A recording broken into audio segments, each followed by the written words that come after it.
So we're in the middle of the off season at Disneyland right now, and this is a time of year that throws a lot of people off because they don't really know what to expect, and then they come back not really having had the best time. So I want to go over what the off season is and how you can still make the most of your trip if you're traveling during that time of year. So first of all, when is the off season? The off season typically falls between January and May every year. What it is? Well, because it's slower, Disneyland is using that as a time of year to prepare for the rest of the year, and so all their offerings are kind of pared down a little bit.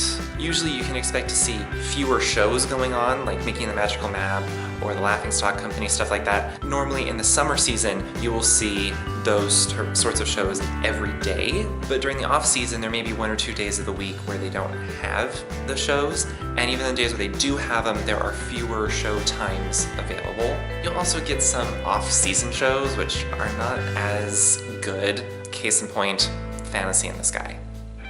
It's not that great.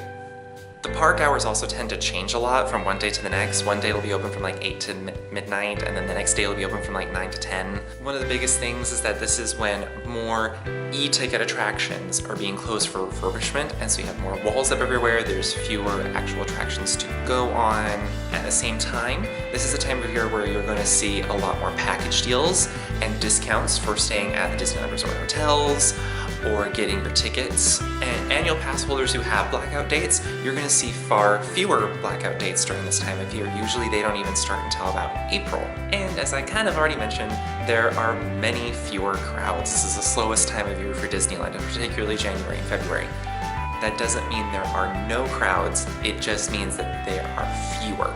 So with all this in mind, how do you make the most of your time? First of all, just acknowledge that the season is going on. If you go into it knowing that there's going to be more things closed down, that it's going to be a little bit of a slower time of year, then you're not really going to be as disappointed. They also usually have seasonal events that take place specifically during this time. Like at California Adventure, they have the Lunar New Year celebrations every February. And also this year, this is the only time you're going to be able to see the Main Street Electrical Parade, because once the summer season starts, it's gone.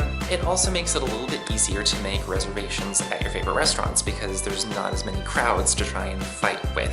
One thing that I would definitely do a lot before you leave is check the park calendar frequently. Make sure you know what the park hours are going to be, what's going to be closed down, what shows are there going to be when, so on, so on, so on. I'll put a link in the description to Disneyland's official park calendar, as well as to our website where we keep track of the refurbishment schedules for you if park hours are not as big a deal to you. So those are just some basic ways to still have a great time and travel during the off-season.